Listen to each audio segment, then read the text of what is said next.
একক সংখ্যাগরিষ্ঠতা অর্জন করে সরকার গঠনের স্পষ্ট ম্যান্ডেট পেয়েছে বিএনপি। দলীয় নেতারা এই বিজয়কে জনগণের রায় হিসেবে উল্লেখ করেছেন। দেশ পরিচালনায় বিএনপির গণতান্ত্রিক অঙ্গীকার পুনর্ব্যক্ত করেছেন। টানা ১৭ বছরের অপেক্ষার পর অবশেষে নিজেদের পক্ষে জনগণের স্বতঃস্ফূর্ত রায় পেয়েছে বিএনপি। বিজয়ের পর দলের শীর্ষ নেতারা বিজয় ও দেশ পুনর্গঠন নিয়ে তাদের পরিকল্পনার কথা জানান।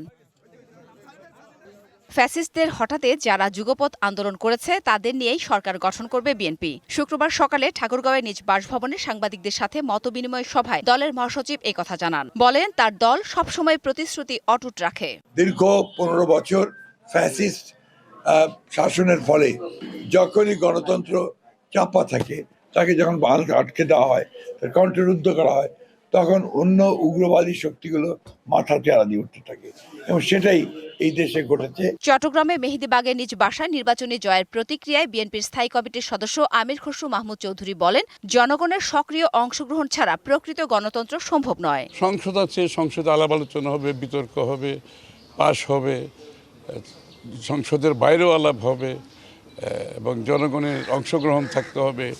সুতরাং সবকিছু মিলেই তো গণতন্ত্র।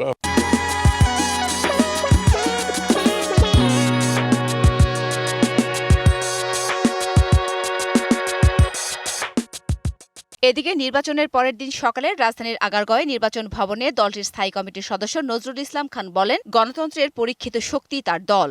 আগামী ৫ বছর বাংলাদেশের জনগণের কল্যাণের দায়িত্ব তারা বিএনপি এবং বিএনপির নেতা জনাব তারেক রহমানের উপর অর্পণ করেছেন।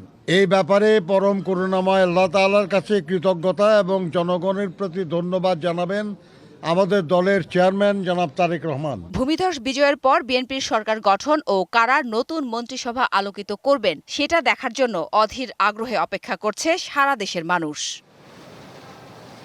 জান্নাত সাথী, ডিবিসি নিউজ ডেস্ক।